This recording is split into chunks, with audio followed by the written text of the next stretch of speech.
ब्रजमंडल में मथुरा, गोकुल, नंदगांव, वृंदावन, बरसाना, गोवर्धन आदि क्षेत्र आते हैं। मथुरा जहाँ श्री कृष्ण की जन्मभूमि है, वहीं गोकुल उनकी बाल लीला की भूमि है।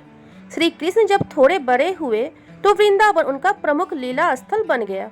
उन्होंने यहाँ रास रचा और दुनिया को प्रेम का पाठ पढ़ाया।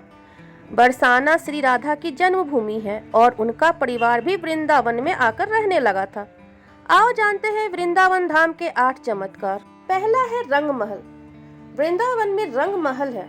प्रतिदिन मंदिर के अंदर स्थित रंग महल में कृष्ण और राधा का पलंग लगा दिया जाता है और पूरे रंग महल सजा दिया जाता है तथा राधा जी का श्रृंगार सामान रखकर मंदिर के दरवाजे बंद कर दिए जाते हैं। जब प्रातः दरवाजा खुलता है तो सारा सामान अस्त व्यस्त मिलता है। मान्यता है कि रात्रि में राधा कृष्ण आकर इस सामान का उपयोग करते हैं।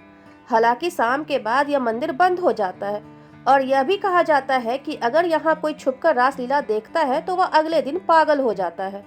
दूसरा है अपने आप बंद होता और खुलता मंदिर। वृंदावन में श्री कृष्ण का एक ऐसा मंदिर है जो अपने आप ही खुलता और बंद हो जाता है। तीसरा है वृंदावन और तुलसी का रहस्य। वृंदा तुलसी को कहा जाता है। यहाँ तुलसी के पौधे अधिक हैं, इसलिए इसे वृंदावन नाम दिया गया है, यानी वृंदा का वन। कहते हैं कि यहाँ तुलसी के 2 पौधे एक साथ लगे हैं। रात के समय जब राधा और कृष्ण राज रचाते हैं तो यही तुलसी के पौधे गोपियां बनकर उनके साथ नाचते हैं। इन तुलसी का एक भी पत्ता यहाँ से कोई नहीं ले जा सकता है। जिसने भी गुपचुप यह कार्य किया है वह भारी आपदा का शिकार हुआ है। चौथा है यहाँ का अजीब पेड़। मंदिर के परिसर में उगने वाले पेड़ और निधिवन में उगने वाले पेड़ भी अजीब है।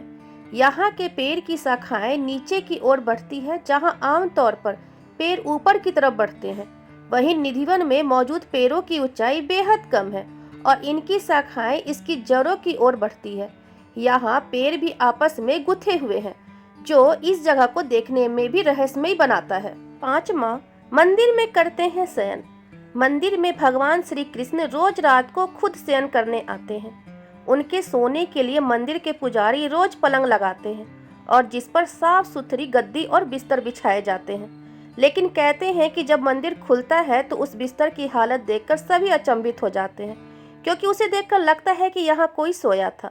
सबसे आश्चर्य की बात यह है कि यहाँ प्रतिदिन माखन मिश्री का प्रसाद चढ़ाया जाता है और जो बच जाता है उसे मंदिर में ही रख दिया जाता है, लेकिन सुबह तक वह प्रसाद भी समाप्त हो जाता है।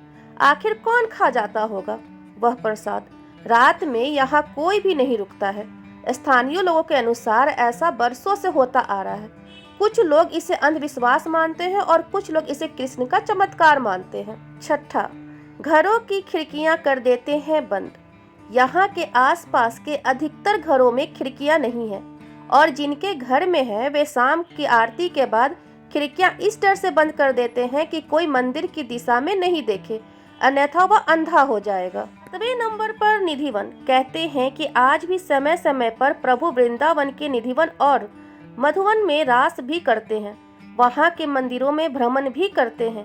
कहते हैं कि श्री कृष्ण वृंदावन के निधिवन में रास लीला करने आते हैं और उनके साथ श्री राधा सहित उनकी अष्ट सखियां भी आती हैं। लोगों का मानना है कि यहाँ हर रात आरती के बाद श्री कृष्ण, राधा और उनकी गोपियां रास रचाते हैं। आसपास के रहने वाले कई लोगों का कहना है कि उन्हें कई बार घुंघरुओं की आवाज सुनाई देती है, लेकिन कोई इस रासलीला को अपनी आंखों से देखने की हिम्मत नहीं रखता और देख ले तो फिर दुनिया में कुछ और देखने समझने लायक नहीं रहता, यानी अंधा हो जाता है। इसलिए अब निधिवन के दरवाजे शाम 7 बजे के बाद बंद कर दिए जाते हैं। 8वां है हरिदास भक्त। वृंदावन के बांके बिहारी मंदिर से कई कथाएं जुड़ी हुई हैं। कहते हैं कि श्री हरिदास जी बांके बिहारी के सबसे बड़े भक्त थे, जिनकी भक्ति और चमत्कारों की कई कथाएं प्रचलित है। भगवान की भक्त में डूबकर हरिदास जी जब भी गाने बैठते तो प्रभु में ही लीन हो जाते। इनकी भक्ति और गायन से रीझ कर भगवान श्री कृष्ण इनके सामने आ जाते थे। भले ही भगवान श्री कृष्ण ने द्वापर में यहाँ महारास किया हो, लेकिन भक्तों का मानना है कि आज भी यहाँ आकर भगवान महारास करते हैं। यही कारण है कि देश विदेश से भक्त यहाँ आकर भगवान की लीलाओं का आनंद लेते हैं और भगवान की भक्ति में झूमकर नाचते गाते हैं। ब्रज में तो हर कोई आता जाता रहता है और उसको सुख की प्राप्ति होती रहती है, लेकिन जिस पर ठाकुर जी व किशोरी जी की कृपा हो, उसको सुख के साथ साथ ठाकुर जी आनंद की भी प्राप्ति होती है।